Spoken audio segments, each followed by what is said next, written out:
নমস্কার, স্বাগত জানাই সবাইকে বিটিএন নিউজে। সাথে রয়েছে বিধি। দেখে নিচ্ছি আজকের বিশেষ খবর। নদী ভাঙ্গনের কবলে ইস্ট গোবিন্দপুর এমই স্কুল, বিহিত ব্যবস্থা গ্রহণের দাবি।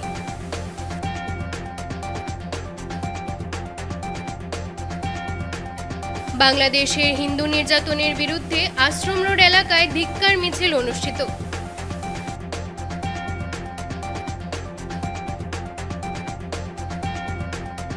মণিপুরে ফের হিংসা, 2 সশস্ত্র গোষ্ঠীর সংঘর্ষে নিহত 4।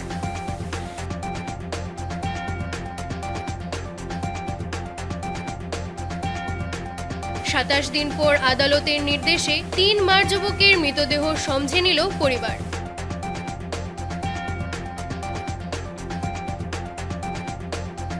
এইবারে বিস্তারিত খবর। নদী ভাঙ্গনের কবলে ইস্ট গোবিন্দপুর এমই স্কুল, 115 জন পড়ুয়ার ভবিষ্যৎ গঠন নিয়ে উঠছে প্রশ্ন। কাছাড় জেলা লক্ষ্মীপুর শিক্ষাখণ্ডের অন্তর্গত ইস্ট গোবিন্দপুর এমই স্কুলের সংরক্ষণ ও সুরক্ষা নিয়ে ঊর্ধ্বতন কর্তৃপক্ষের উদাসীনতায় 115 জন পড়ুয়ার ভবিষ্যৎ গঠনে বিশাল প্রশ্ন চিহ্ন দেখা দিয়েছে। কারণ বিগত 5-6 বছর ধরে চলতে থাকা নদী ভাঙনের কবলে পড়ে বিদ্যালয়টি বিলীন হওয়ার পথে। শনিবার সকাল পর্যন্ত স্কুলের 90% বরাক নদীর ভাঙনে তলিয়ে গেছে। পরিস্থিতি ভয়ঙ্কর রূপ ধারণ করায় স্কুলের নথিপত্র, আসবাবপত্র সহ অন্যান্য মূল্যবান সামগ্রী রক্ষা করতে ঝাঁপিয়ে পড়েছেন বিদ্যালয়ের শিক্ষক শিক্ষিকা সহ ছাত্রছাত্রীরা। এই পরিস্থিতিতে কোনো ধরনের অপ্রীতিকর ঘটনা যাতে সংঘটিত না হয়, এর জন্য পড়ুয়াদের অন্যত্র সরিয়ে নেওয়া হয়েছে। উল্লেখ্য, পুরাতন এই স্কুলটি শুধুমাত্র বিভাগীয় গাফিলতির কারণে বর্তমানে বিলীন হতে চলেছে বলে অভিযোগ স্থানীয়দের। বিগত কয়েক বছর ধরে লাগাতার আগাম জানান দেওয়ার পরও বিদ্যালয়টির সুরক্ষা ও সংরক্ষণ নিয়ে কোনো ব্যবস্থা গ্রহণ করেননি বিভাগীয় কর্তৃপক্ষ। ফলে ইতিমধ্যেই গোটা স্কুলটি বরাক নদীর গর্ভে তলিয়ে যাচ্ছে। কমান থেকে ক্লাস 8 পর্যন্ত।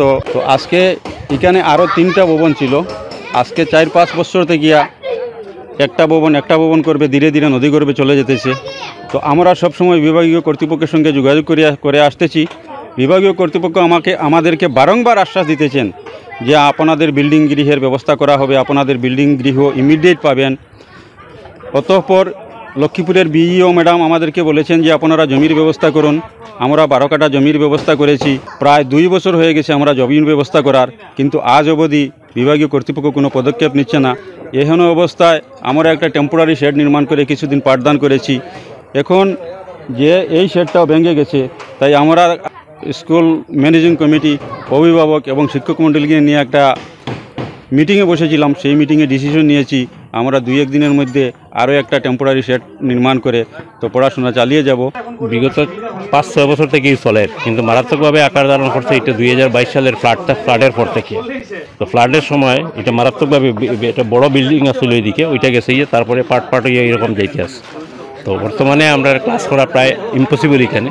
আমরা ইতিমধ্যে জায়গারও ব্যবস্থা করছি, ঊর্ধ্বতন কর্তৃপক্ষের আমরা এভরিথিং ইনফর্ম করা আছে, সব কিছু করা আছে, তারাও জানে, দেখছে, দেখিয়ে গেছে।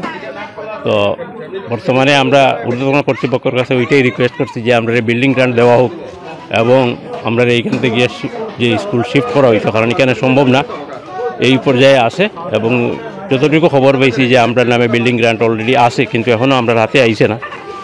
তো আজকেও সকালে আমার লক্ষ্মীপুর বিও ম্যাডামের সঙ্গে আমার আলাপ হয়েছে বর্তমান সিচুয়েশন সম্পর্কে। ম্যাডামে ওইটাই আমার কইছেন যে এখন তো ক্লাস করা সম্ভব না, হ্যাঁ, ইমিডিয়েটলি এটা শিফটিং করার ব্যবস্থা করো টেম্পোরারিলি, তারপরে যা করার অফিসিয়ালি করা হয়েছে। গতকালকে পর্যন্ত আমরা ক্লাস চালিয়ে গেছি। ক্লাসে আমরা কোনো ধরনের বাংলাদেশের হিন্দু নির্যাতনের বিরুদ্ধে আশ্রম রোড এলাকায় অনুষ্ঠিত হলো ধিক্কার মিছিল। 26 নম্বর ওয়ার্ডের জনগণরা বাংলাদেশে হওয়া হিন্দুদের উপর অত্যাচারের বিরুদ্ধে এক ধিক্কার মিছিলের মধ্য দিয়ে প্রতিবাদ সাব্যস্ত করেন।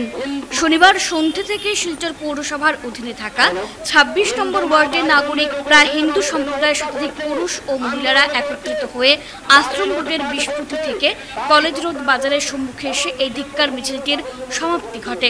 বিগত কয়েকদিন ধরে বাংলাদেশে জামাতে ইসলামী উগ্র সংগঠনের দ্বারা হিন্দুর উপর বর্বরোচিত আচরণ ও আক্রমণের তীব্র ভাষায় ধিক্কার জানান। সংবাদ মাধ্যমের সঙ্গে কথা বলতে গিয়ে প্রতিবাদকারীরা জানান, বাংলাদেশের হিন্দুদের উপর যে অত্যাচার চালানো হচ্ছে, ছাত্র আন্দোলনের হিন্দুদের ধর্মীয় প্রতিষ্ঠান, ভাঙচুর সহ অসহায় হিন্দুদের নৃশংসভাবে হত্যা করা হচ্ছে। বাংলাদেশের সরকার যেন অতি সত্বর ছাত্র আন্দোলনের নামে হিন্দুদের হত্যালীলা বন্ধ করা হয় এবং বাংলাদেশের হিন্দুদের সুরক্ষার দাবি জানিয়েছেন ভারত সরকারের কাছে। লুটপাট করে হিন্দুদের অত্যাচারিত করে একদম শূন্য হিন্দু করার এক প্রচেষ্টা চলছে। তাই এই উগ্রবাদী মুসলিমদের বিরুদ্ধে আমরা এখন থেকে যদি সজাগ না হই, আমাদের পার্শ্ববর্তী দেশ ভারতবর্ষ, সেই দেশও আর বেশি দিন নয় মুসলিমদের হাতে চলে যাবে। তাই আমি সমগ্র হিন্দু সমাজ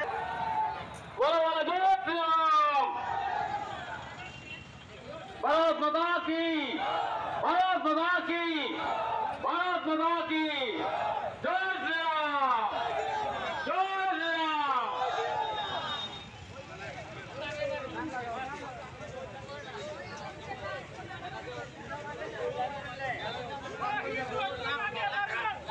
সুনাগরিক বৃন্দ, আপনাদের প্রত্যেকেই জানাই সংগ্রামী অভিনন্দন।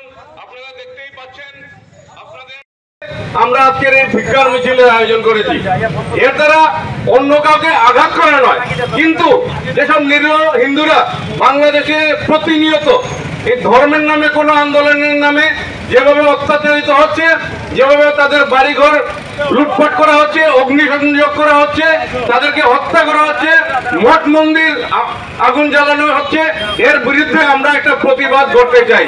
বন্ধুগণ, আমার দৃঢ় বিশ্বাস এই প্রতিবাদ মিছিলে, এই ভিক্ষার মিছিলে আপনারা দলে দলে যোগদান করে এই যে মিছিলের আহ্বান, সেটা 26 নম্বর ওয়ার্ডের বাইরে সমগ্র শিলচর, সমগ্র কাছাড়, সমগ্র বরাক, সমগ্র আসাম তথা সমগ্র দেশে সেটা ছড়িয়ে দেবেন। আবার অবশেষে 27 দিন পর আদালতের নির্দেশে 3 মার যুবকের মৃতদেহ সমঝে নিলেন পরিবারের লোকেরা। মৃত্যুর 27 দিন পর আদালতের নির্দেশে 3 মার যুবকের মৃতদেহ সমঝে নিলেন পরিবারের লোকেরা। শনিবার শিলচর মেডিকেল কলেজ ও হাসপাতালের মর্গ থেকে 3 যুবকের মৃতদেহ সমঝে নেন পরিবারের লোকেরা। গত 7 আগস্টের শুনানিতে মৃতদেহ সমঝে নেওয়ার নির্দেশ দিয়েছিল গুয়াহাটি উচ্চ আদালত। আদালতের নির্দেশ মেনে 3 যুবকের মৃতদেহ সমঝে নেন পরিবারের সদস্যরা। শনিবার মৃতদেহ সমঝে নিয়ে কাছাড়ের লক্ষ্মীপুরের মার্কুলিংয়ে শেষকৃত্য সম্পন্ন করা হয় 3 যুবকের। উল্লেখ্য, মৃত 3 যুবকের মধ্যে 2 জন কাছাড় জেলার বাসিন্দা ও 1 জন মণিপুরের বাসিন্দা। উল্লেখ্য, ধলাই গঙ্গানগর এলাকায় গত 16 জুলাই 3 যুবককে অস্ত্রসহ আটক করে ধলাই পুলিশ। ওই দিন রাতেই ভুবন পাহাড়ে পুলিশ উগ্রপন্থীর সংঘর্ষে মৃত্যু হয় 3 যুবকের।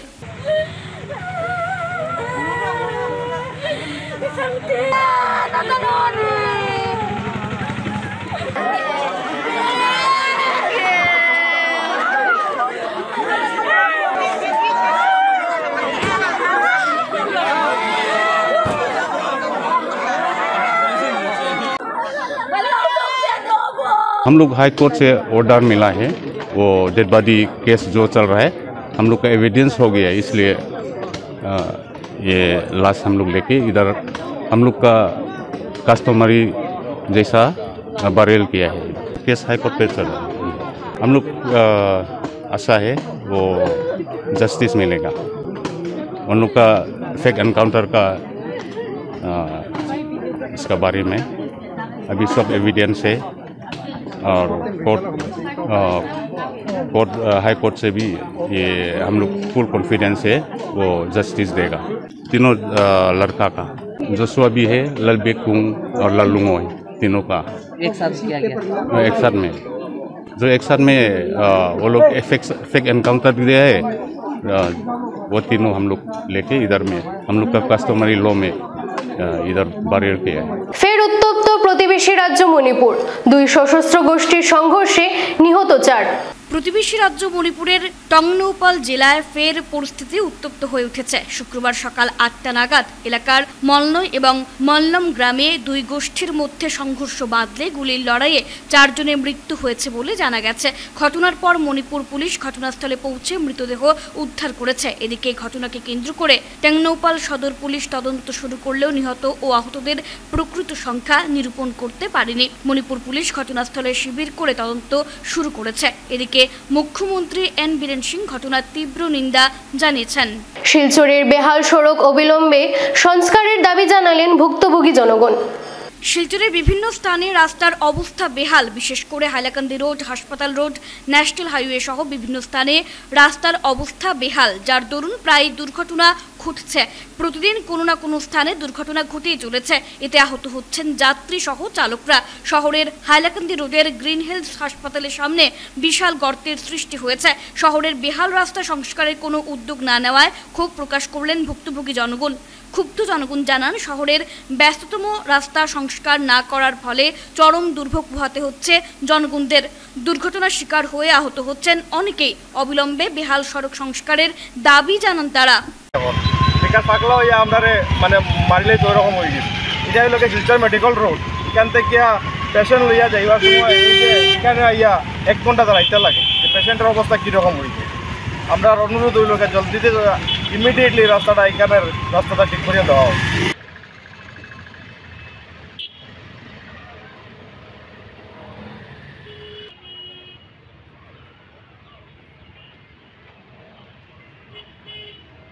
সোমবার 12ই আগস্ট 2024 ইংরেজি তারিখে গুরুচরণ কলেজে ন্যাশনাল স্পেস ডে পালন করা হবে। আগামী সোমবার অর্থাৎ 12ই আগস্ট গুরুচরণ কলেজে ন্যাশনাল স্পেস ডে পালন করা হবে। এই অনুষ্ঠানটি North Eastern Space Application Centre NESSC Meghalaya, Indian Space Research Organisation ISRO এবং গুরুচরণ কলেজের যুগ্ম সহযোগিতায় কলেজের প্রেক্ষাগৃহে বেলা 10টা থেকে অনুষ্ঠিত হবে। এই অনুষ্ঠানটিতে ইসরো থেকে আগত বৈজ্ঞানিকরা চন্দ্রায়ন সম্বন্ধে বক্তব্য রাখবেন। কাছাড় জেলার বিভিন্ন স্কুলের শিক্ষার্থীরা এতে অংশগ্রহণ করবে। শিলচর রামকৃষ্ণ মিশনের শতবর্ষ পূর্তি উপলক্ষে মূল্যবোধ জাগৃতি অভিযান অব্যাহত। শিলচর রামকৃষ্ণ মিশন সেবাশ্রমের শতবর্ষ পূর্তি উপলক্ষে মূল্যবোধ জাগৃতি অভিযান শুরু হয়েছে। এই অভিযানের অঙ্গ হিসেবে বিভিন্ন স্কুলে গিয়ে পড়ুয়াদের স্বামীজির জীবনী ও স্বামীজির নীতি আদর্শের কথা তুলে ধরছেন মিশনের মহারাজরা। শনিবার শিলচরের নরসিং হায়ার সেকেন্ডারি স্কুল ও নেতাজি বালিকা বিদ্যালয়ে মূল্যবোধ জাগৃতি অভিযান অনুষ্ঠিত হয়। দুটি অনুষ্ঠানে প্রধান বক্তা হিসেবে উপস্থিত ছিলেন রামকৃষ্ণ মিশনের বৈকুণ্ঠানন্দজি মহারাজ। তিনি বিদ্যালয়ের ছাত্রছাত্রীদের মূল্যবোধ জাগৃতি নিয়ে আলোচনা করে পরামর্শমূলক বক্তব্য উপস্থাপন করেন। উপলক্ষে আমরা 100টি স্কুলে যাব, গিয়ে আমরা স্বামীজির বার্তা তাদের মধ্যে আমরা বিস্তার করব। আমরা তাদের অন্তরে প্রেরণা জাগাবো, স্বামীজিকে তারা জানুক, চিনুক। তো সেই উদ্দেশ্যেই আসা আমাদের ছোট্ট প্রোগ্রাম, বেশি নয়। তোমরা নাম শুনেছ যুগাবতার শ্রীরামকৃষ্ণদেবের। যুগে যুগে যখনই সমাজ জীবনে অধর্মের গ্লানি হয়, অধর্মের প্রাদুর্ভাব ঘটে, ধর্মের গ্লানি হয়, তখনই মহাপুরুষ শ্রী ভগবান মহাপুরুষ হয়ে আবির্ভূত হন। সেই রকম শ্রীরামকৃষ্ণদেব এসেছিলেন। তো তিনি ভারতবাসীকে তথা পুরো মানব জাতিকে দুটো জিনিস উপহার স্বরূপ, এবং স্বামীজি বলছেন পৃথিবীতে প্রথম শ্রেণীর শ্রেষ্ঠ একজন নিষ্কাম কর্মযোগী ছিলেন বুদ্ধদেব। তারপরেই কিন্তু শ্রীমা সারদা দেবীর নামটি উঠে আসে। সারা জীবন তিনি নিষ্কাম কর্ম করে গিয়েছেন, মানুষের সেবা করে গিয়েছেন, তার কাছে এসেছেন, অথচ কিছুই লাভ হয়নি, বঞ্চিত হয়ে ফিরে গেছেন, এমন একটিও উদাহরণ নেই। তো সেই মা যে জীবন আদর্শ, মায়ের যে জীবন আদর্শ, মা যে জীবন যাপন করে গেছেন, তার সাথে আমাদের পরিচয় ঘটাতে হবে।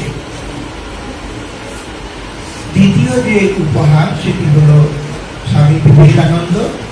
তোমরা জানো তিনি সপ্তর্ষি মণ্ডলের ঋষি ছিলেন, তিনি শিবের অবতার ছিলেন। ঠাকুর তাকে তৈরি করেছিলেন, কাশীপুরে শক্তি সঞ্চার করেছিলেন, কাগজে লিখে দিয়েছিলেন। আসাম ইউনিভার্সিটির কাছে ভয়াবহ সড়ক দুর্ঘটনা, আহত 2 জনকে শিলচর মেডিকেল কলেজে প্রেরণ। শনিবার সকাল আনুমানিক 10টা নাগাদ শিলচর হাইলাকান্দি রোডের ইউনিভার্সিটি সংলগ্ন এলাকায় একটি ম্যাজিক ট্রাক ও একটি প্রাইভেট কারের মুখোমুখি সংঘর্ষ হয়। এতে প্রাইভেট কারটির মারাত্মক ক্ষতি সাধন হয় এবং ট্রাকটি উল্টে গিয়ে খাদে পড়ে যায়। জানা যায় এই দুর্ঘটনায় আহত 2 জনকে শিলচর মেডিকেল কলেজ হাসপাতালে প্রেরণ করা হয়েছে। দেখে নিচ্ছি আজকের বিশেষ খবর আরো একবার।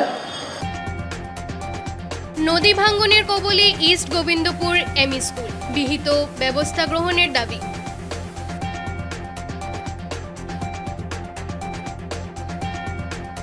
বাংলাদেশের হিন্দু নির্যাতনের বিরুদ্ধে আশ্রম রোড এলাকায় ধিক্কার মিছিল অনুষ্ঠিত।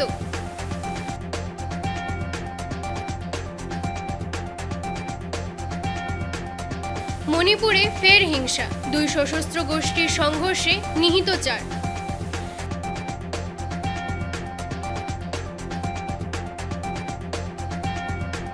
সাতাশ দিন পর আদালতের নির্দেশে 3 মার যুবকের মৃতদেহ সমঝে নিল পরিবার।